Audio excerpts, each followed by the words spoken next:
So రోజా గారికి ticket ఇవ్వద్దంటూ నగరికి సంబంధించిన కొంతమంది జడ్పీటీసీలు ఆమెపై తిరుగుబాటు చేస్తున్నారు. దాన్ని గవర్నమెంట్కు చెప్పే విధంగా కూడా వాళ్ళు ప్రయత్నిస్తున్నారు జగన్మోహన్ రెడ్డి గారికి.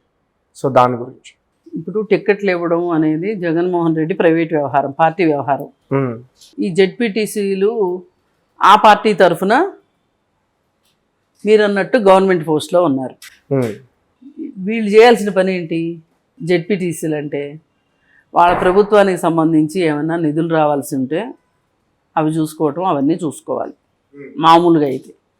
కానీ ఇవాళ రాజకీయ పార్టీలు ఎట్లా అయిపోయినాయి అంటే, రాజకీయ పార్టీకి అధికారంలో ఉన్న వాళ్ళకి, అంటే అదే రాజకీయ పార్టీ తరఫున అధికారంలో ఉన్నప్పటికీ కూడా ప్రజలకు సేవలు అందించే విషయాల కంటే కూడా పార్టీకి సేవలు అందించే విషయంలోనే తలమునకలైపోయి ఉన్నారు.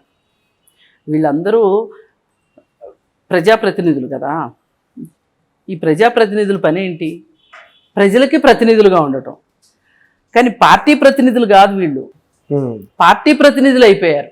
అసలు వీళ్ళకి ప్రజాప్రతినిధులకి పార్టీ ప్రతినిధులకి మధ్యలో ఏమున్నది వ్యత్యాసము, అసలు ఏమి సరిహద్దు ఉంది అనేది కూడా మర్చిపోయారు వీళ్ళు.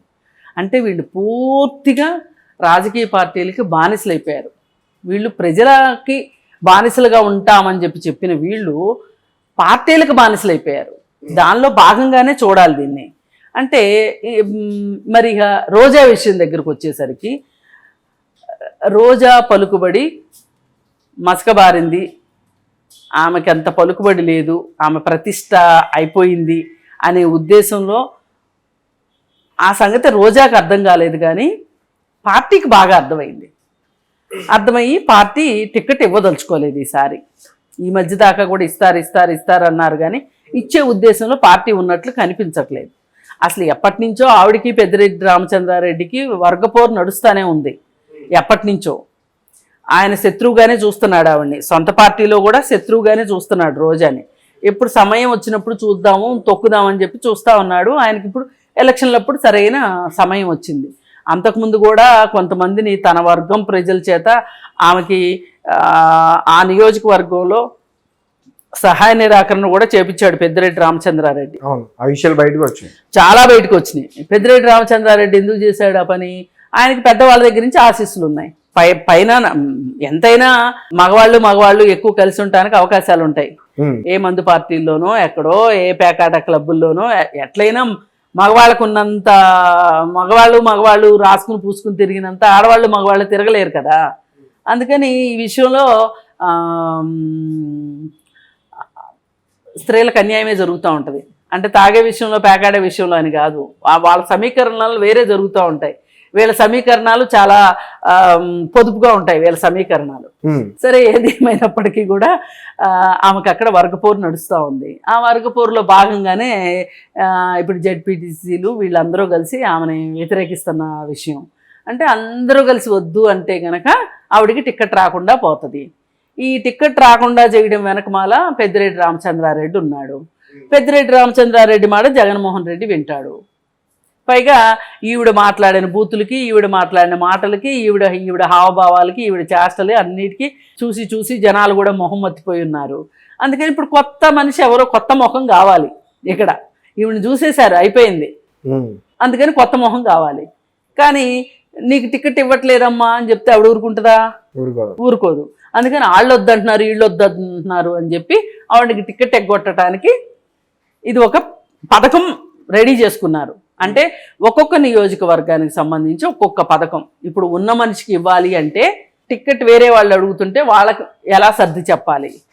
లేదు, ఈ ఉన్న మనిషికి టికెట్ ఇవ్వదలుచుకున్నప్పుడు వీళ్ళని పక్కన, అది రోజా కావచ్చు, ఇంకొకళ్ళు కావచ్చు, వీళ్ళని పక్కన పెట్టి వేరే వాళ్ళని తీసుకురావడానికి గల కారణాన్ని ఈ మనిషికి చెప్పాలి. అర్థమయ్యేటట్లు, అర్థం కానట్టు ఎట్టగొట్ట చెప్పాలి. ఆమె విన్నా వినకపోయినా. ఎందుకు ఇది? మళ్ళీ వీళ్ళు బయటికి వెళ్ళి వ్యతిరేకంగా చేయకుండా ఉండటం కోసం, మళ్ళీ వీళ్ళు రేపటి నుంచి కోఆపరేషన్ చేయకుండా ఉండటం కోసం. అంటే ఇవన్నీ కూడా ఏంటంటే, టిక్కెట్లు ఆశించే ఆశావహులు చాలామంది, ఉండే టిక్కెట్లు పరిమితం. ఈ పరిమిత సంఖ్యలో ఉన్న సీట్లని అందరికీ పంచిపెట్టడం కుదరదు. కాబట్టి ఇప్పుడు నియోజకవర్గాన్ని మొక్క కత్తిరించివ్వడానికి కుదరదు కదా. నియోజకవర్గానికి పార్టీ తరఫున ఒకరికే బీఫామ్ ఇస్తారు, ఇద్దరికైతే ఇవ్వలేరు కదా. మరి అందుకోసం ఏంటి అంటే వీళ్ళు అభ్యర్థుల్ని సెలెక్ట్ చేసే విషయంలో మల్లగొల్లాలు పడుతున్నారు, ఏవేవో పథక రచనలు చేస్తున్నారు, ఏవేవో చేస్తూ చేస్తూ చివరికి ఫైనల్ లిస్ట్ బయటకు వస్తుంది. ఇప్పుడు ఆల్రెడీ ఇచ్చిన లిస్ట్ కూడా చివరి దాకా ఉంటుందా, రేపు ఎలక్షన్ దాకా అంటానికి కూడా నమ్మకం లేదు. వీళ్ళలో కూడా మార్చొచ్చు. ఇప్పుడైతే ప్రస్తుతానికి ఈమెకి లిస్ట్ లో స్థానం దక్కేటట్లు కనపట్టల్లా. దానికి నాకెందుకు టికెట్ ఇవ్వరు అని ఈవిడ గట్టిగా అడిగితే, చూడు వాళ్ళందరూ వద్దంటున్నారు, వాళ్ళందరితో నువ్వు ఎందుకు సున్నం పెట్టుకున్నావు, నువ్వు జనాలతో సున్నం పెట్టుకున్నావేంటి అని అడగరు. నీకు జనాల్లో పలుకుబడి లేదమ్మా, జనాలు నీకు ఓట్లేసేలాగా లేరమ్మా అని చెప్పరు. ఇదిగో వీళ్ళతో సున్నం పెట్టుకున్నావు, ఇదే చెప్తారు. అందుకని ఆమెకు టికెట్ వచ్చే అవకాశం లేనట్టుగా అనిపిస్తుంది. అందుకని ఈ జెడ్పీటీసీలను తీసుకొచ్చి ఇంకొంచెం నాటకాన్ని రక్తి కట్టిస్తున్నారు అనమాట. పెద్ద చేస్తున్నారంటారా? అంతే, రక్తి కట్టిస్తున్నారు. అంటే గతంలో ఆమె కుప్పం నుంచి పోటీ చేస్తుంది చంద్రబాబు నాయుడు గారి పైన, ఇలాంటి వార్తలు కూడా బయటకు వచ్చాయి. అంటే ఇప్పుడు ఆమె ఎవరినంటే వాళ్ళని నోరేసుకుని పడగలదు. ఎదురుగా ఉన్న నాయకుడు ఎవరు ఏంటి, తాడేపల్లి స్క్రిప్ట్ ప్రకారం ఆవిడ ఏం చదవమంటే చదువుతుంది. కాకపోతే ఆమె స్వతహాగా యాక్టరు, ఆమెకి వాగ్దాటి ఉంది కాబట్టి దాన్ని ఇంకొంచెం రంగులద్ది హంగులద్ది మాట్లాడగలదు. అందుకని ఆవిడ మాటల్లోంచి, ఆవిడ నోట్లోంచి టపాసులు బాగా పేలుతాయి. అందుకని ఆవిడ ఇన్ని రోజులు అందుకే వాడారు. ఆవిడ్ని నియోజకవర్గ అభివృద్ధి కోసం ఆవిడ వాడిందే ఇందుకు. అఫీషియల్ స్పోక్స్ పర్సన్ లాగా నీ ఇష్టం అమ్మ, ఎవరి మీద అంటే వాళ్ళ మీదకి వెళ్ళి మాట్లాడు అని ఆవిడని వదిలేశారు. ఇట్లా వైసీపీ పార్టీలో కొన్ని అచ్చోసిన ఆంబోతులు ఉంటాయి. అంటే ప్రతి పార్టీకి ఉంటాయి, వాళ్ళని ఒక్కళ్ళనే అన్నానని కాదు. కాకపోతే వీళ్ళు ఇంకొంచెం ఎక్కువ స్థాయిలో ఉన్నారు తప్పితే పై స్థాయిలో ఉన్నారని కానీ అన్ని పార్టీలకు ఉంటారు ఈ అచ్చోసిన ఆంబోతులు. ఇప్పుడు తెలుగుదేశం పార్టీ నుంచి వచ్చిన అచ్చోసిన ఆంబోతులుగా తయారు చేశారు వాళ్ళని.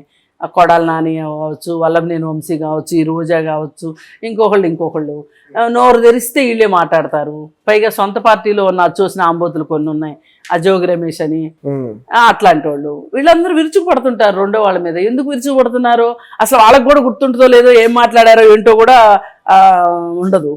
ఇప్పుడు ఈ అచ్చోసిన ఆంబోతులకు కూడా సీట్లు ఉంటాయో ఉండవో కూడా తెలీదు. ఏది ఏమైనా వాళ్ళు ఇప్పుడు కొత్త మొహాలు కావాలి. ఒకవేళ అంటే అప్పుడు నగరిలో ఆమెను ఆపేస్తే ఆ ప్లేస్ లో ఎవరి నుంచే పెట్టే అవకాశం ఉంటుంది? వాళ్ళ అవకాశాలు వాళ్ళకు ఉంటాయి.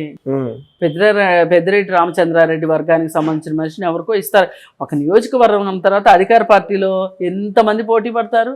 అసలు అధికారం లేని పార్టీకి పోటీ పడుతుంటే, ఇప్పుడు పొద్దున కాంగ్రెస్ పార్టీ పోటీ చేస్తుంది అనుకోండి, ఖాళీ ఉంటుంది అనుకుంటున్నారు ఆఫీసు? ఉండదు.